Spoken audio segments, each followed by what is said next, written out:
Hello and welcome to this special edition of Tarot Insights. We've been all week talking about different topics, looking at a forecast for 2022.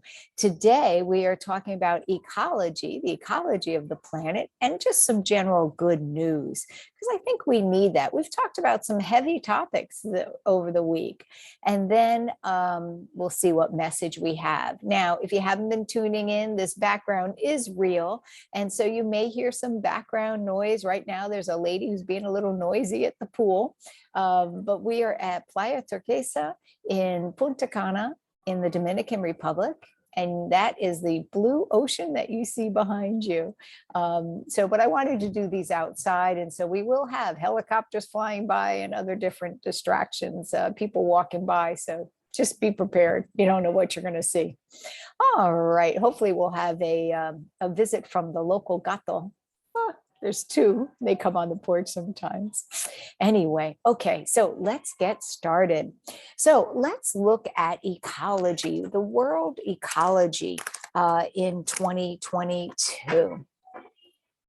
All right. I'm just going to pull a couple cards for each quarter, first quarter, second quarter, etc., and then see what we have. First quarter, let's see what's coming up for ecology. Second quarter, what's coming up for the ecological state of the planet. Ecological state of the planet, and then the fourth quarter. Let's go over here. Okay. Well, first of all, I think you're going to find that that there are some first quarter, that's January, February, March. So we already had a big volcano, underwater volcano happen just the other day, but I think we're going to have more volcanoes and more earthquakes, especially in the middle of the first quarter, which would be February. I feel that you're going to find the fires continue. Why? Because we have the Tower card. Now it is upside down, which is controlled chaos, but it is chaos nonetheless. It does show, though, in March, there's a massive, and I saw this in other times, but there's a massive replanting going on, forest replanting that starts in March and I think continues throughout the whole year. I do feel that we're going to find that the CO2 level has risen more than we thought.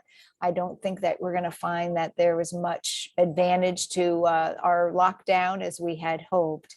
But I do feel that this is not a doom and gloom forecast. There's some really positive things here, but there's a lot of natural disasters going on in the beginning of the quarter.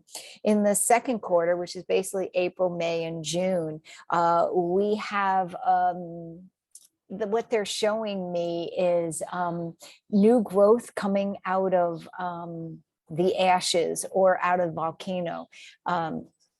And so I do feel that we're going to be finding that there are some new, not only technologies, but plants that they find are much more drought resistant and much more ecologically beneficial. Oh, here comes the helicopter.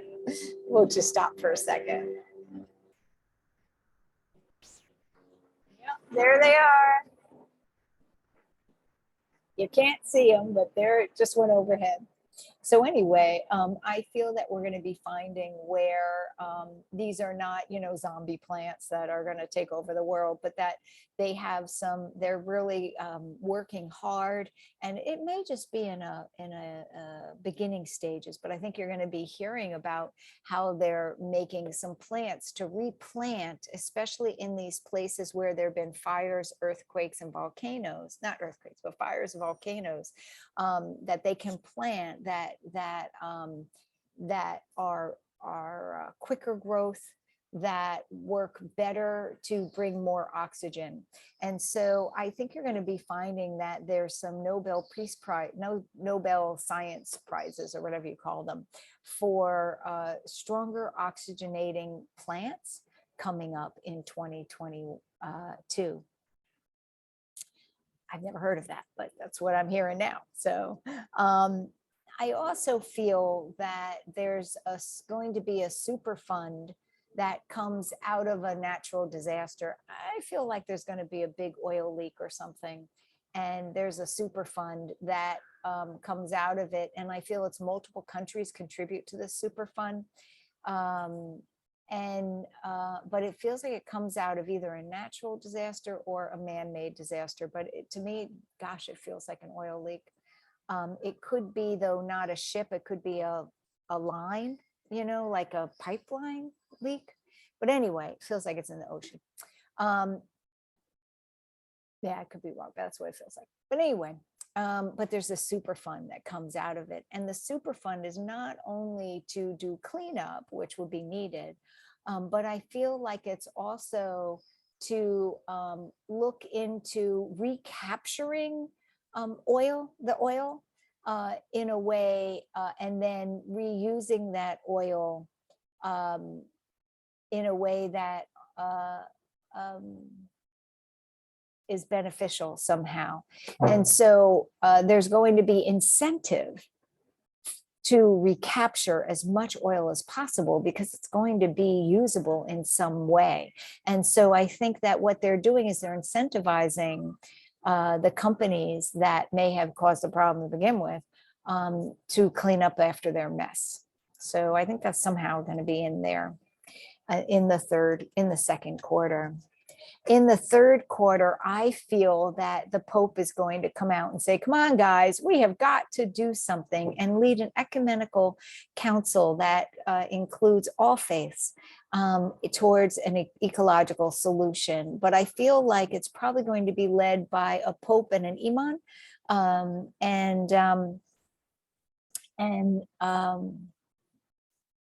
And I think it's going to be really powerful because I feel that some of the countries that are causing the biggest problems will feel like they have to honor and respect that, even if they just don't believe it, but they feel like they have to honor and respect it. So I think that there's going to be this council that comes up sometime in the third quarter. It's showing here it's more likely to be early in the third quarter. And there's going to be a lot of lip service, but I feel that by the time you get towards middle and end of the third quarter, I think by the time you get to the end of the third quarter, I think you're going to see some action. And I feel like it's going to be in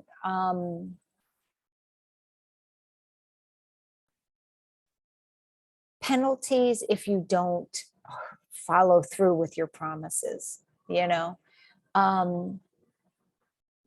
because I think they are tired of a lot of promises that aren't being fulfilled. And people reply, are more likely to respond to that, sadly. Okay, enough of my own quipping in here. Okay, so on to the fourth quarter. I feel that you're going to see regular people and stars and all sorts of different people coming together, especially around October, and really holding these countries accountable through social media and through like campaigns. And I feel like it's going to be quite powerful. Now, it doesn't mean it's going to solve all the solutions, but what I am seeing is that there is this huge replanting project that comes out of it in the Amazon. And I saw that in other things as well. I do feel in November, we're going to get the list and the penalties of the people who haven't started. And that's quick. That feels really quick because, you make up the list, and then to expect to have any countries to actually do anything on the list by November just seems really quick, but that's what it's looking like. Like the list comes out now. It could be from past agreements of what they didn't do, but it looks like that, and a lot of it has to do with carbon monoxide output, so our footprints. By the time we get to December, I feel that there is going to be really a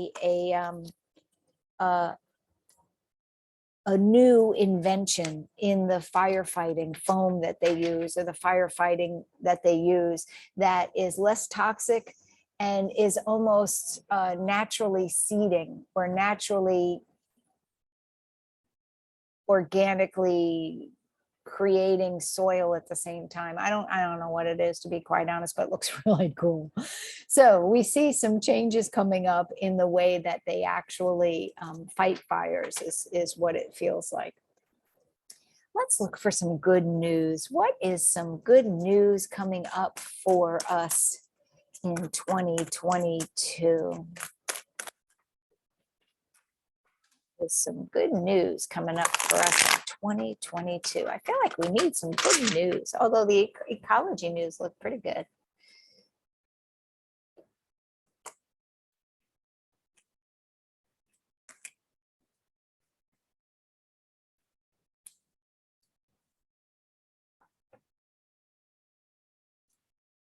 I feel like 2022 is going to give an opportunity for us to see the results of our actions more quickly so that we can reroute or re-evaluate what we're doing. I feel like it's almost like karma on steroids, or what I love to refer to as cash karma. You know, you do it and you see the results right away. And I think that that's good news, because I think that not only those on a spiritual bent, but in the world, that we're going to start seeing the results of our actions quicker. And it's going to allow not only on a personal level, but on a world level for a quicker reaction. I also feel, I know it sounds weird, but no action sometimes is better than action. And so I think that we're going to look at saying, well, you know, I'm glad that didn't come to being. You know, they said they were going to do X, and oh, you know what, they didn't end up doing it.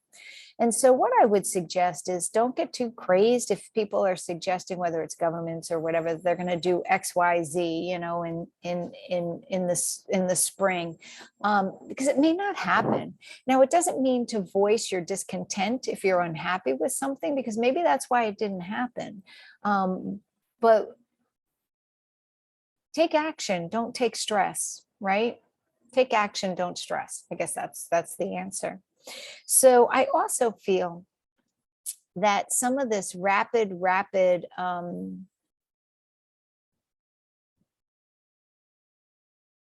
not only the pandemic, it's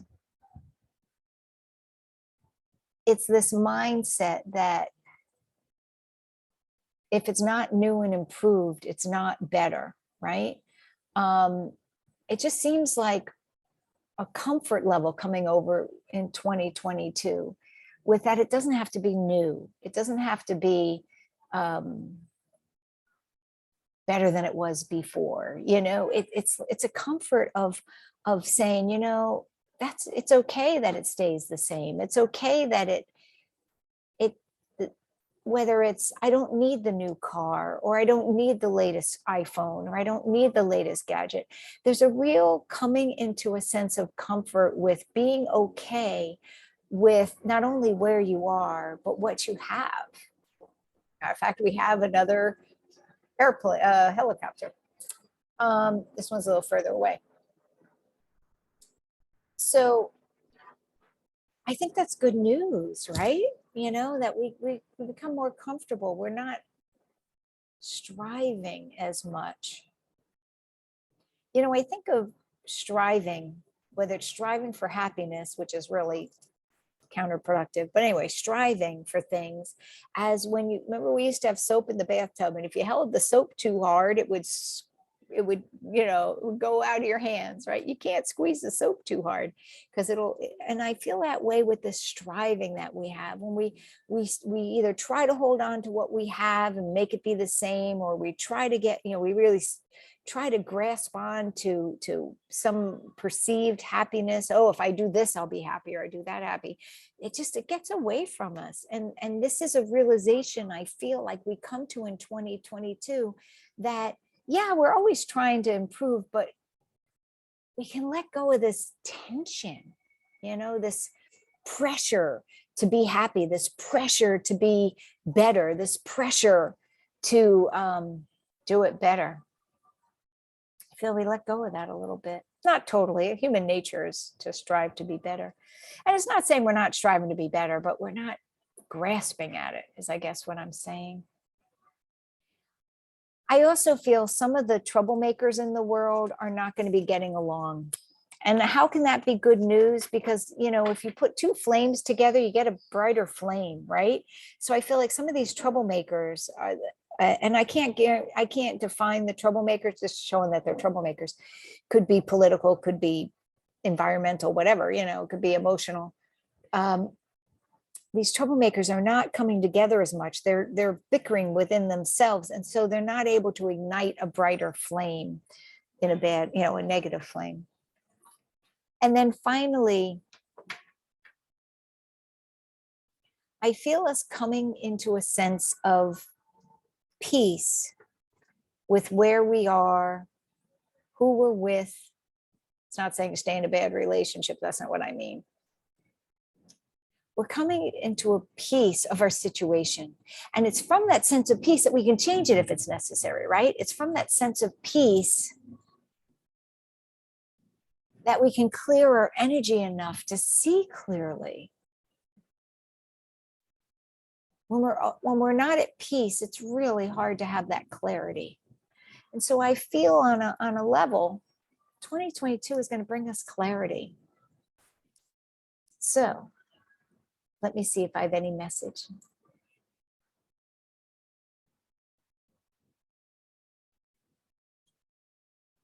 It is your responsibility, is your job to make choices that reflect who you want to be and where you're growing, and to avoid the choices that are just knee-jerk reactions that reflect where you've been. Again, it's not an issue of striving to be something other than you are, but there is an importance to be integrity with who you are now versus living a ghost image of who you were because it's just what you know. All righty. Talk to you later. Tomorrow, we're going to just get a message and see if there's anything we missed out on. All right. Thanks for joining me. Bye-bye.